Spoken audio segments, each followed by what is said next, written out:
കോതമംഗലം രൂപതയുടെ കീഴിൽ പ്രവർത്തിക്കുന്ന ഉന്നത വിദ്യാഭ്യാസ സ്ഥാപനം Vishwajyothi engineering college Vazhakulam. Silver ജൂബിലിയുടെ നിറവിൽ അക്കാദമിക് മികവിന്റെ 25 വർഷങ്ങൾ പിന്നിടുന്ന വിശ്വജ്യോതിയോടൊപ്പം നിങ്ങളുടെ ഭാവി സുരക്ഷിതമാക്കൂ.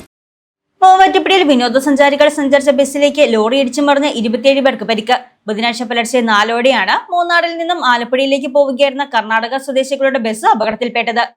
വിനോദസഞ്ചാരികൾ സഞ്ചരിച്ച ബസ്സിലേക്ക് ലോറി ഇടിച്ചു മറിഞ്ഞ് 27 പേർക്ക് പരിക്ക്.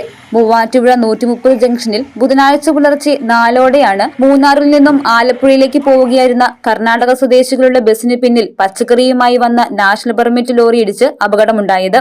ഇടിയുടെ ആഘാതത്തിൽ ടൂറിസ്റ്റ് ബസ് റോഡിലേക്ക് മറിയുകയായിരുന്നു. അപകട സമയത്ത് യാത്രക്കാരെല്ലാം ഉറക്കത്തിലായിരുന്നു. അപകടത്തിൽ ബസ്സിലുണ്ടായിരുന്ന ചെറിയ കുട്ടികളും സ്ത്രീകളും ബസ് ജീവനക്കാരും ഉൾപ്പെടെ 27 പേർക്ക് പരിക്കേറ്റു. 4 പേരുടെ തലയ്ക്ക് നിസ്സാര പരിക്കേറ്റിട്ടുണ്ട്. മൂവാറ്റുപുഴ ഫയർഫോഴ്സ് സ്ഥലത്തെത്തി ബസ്സിനുള്ളിൽ കുടുങ്ങിക്കിടന്ന യാത്രക്കാരെ പുറത്തെടുത്തു. പരിക്കേറ്റവരെ ഫയർഫോഴ്സിന്റെ ആംബുലൻസിൽ മൂവാറ്റുപുഴ ജനറൽ ആശുപത്രിയിൽ പ്രവേശിപ്പിച്ചു. Senior fire and rescue officer KA ഷംസുദ്ദീന്റെ നേതൃത്വത്തിലായിരുന്നു രക്ഷാപ്രവർത്തനം നടത്തിയത്.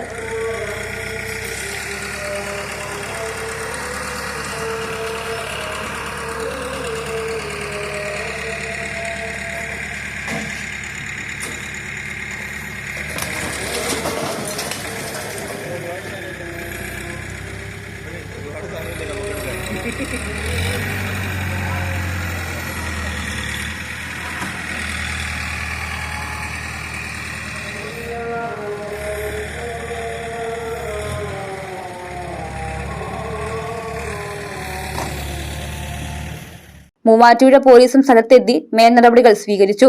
അപകടത്തെ തുടർന്ന് എയിംസ് റോഡിൽ ഗതാഗതം തടസ്സപ്പെട്ടു. അപകടത്തിൽപ്പെട്ട ബസ് റോഡിന്റെ വശത്തേക്ക് മാറ്റി റോഡിൽ വീണ ബസിന്റെ അവശിഷ്ടങ്ങളും പച്ചക്കറികളും ഫയർഫോഴ്സ് മാറ്റിയ ശേഷം ഗതാഗതം പുനഃസ്ഥാപിച്ചു. News desk Muvattupuzha news. എന്റെ കാഴ്ചയ്ക്ക് ചില ബുദ്ധിമുട്ടുകൾ അനുഭവപ്പെടാൻ തുടങ്ങിയത് ഈയിടെയാ. ആദ്യം ടെൻഷനായി. മകളാ പറഞ്ഞത് അഹല്യയിൽ പോകാൻ. അഹല്യയ്ക്ക് 30 വർഷത്തെ പാരമ്പര്യവും വിശ്വസ്തതയുമുണ്ട്. അഹല്യയിലെ വിദഗ്ധരായ ഡോക്ടർമാരുടെ ചികിത്സ കൊണ്ട് എനിക്ക് എന്റെ കാഴ്ചശക്തി പൂർണ്ണമായും തിരിച്ചു കിട്ടി. ഇപ്പൊ എനിക്ക് ഈസിയായി വായിക്കാം. നേത്ര സംരക്ഷണത്തിന് നമ്മുടെ Ahalya. Ahalya foundation eye hospital, കേരളത്തിൽ എല്ലായിടത്തും.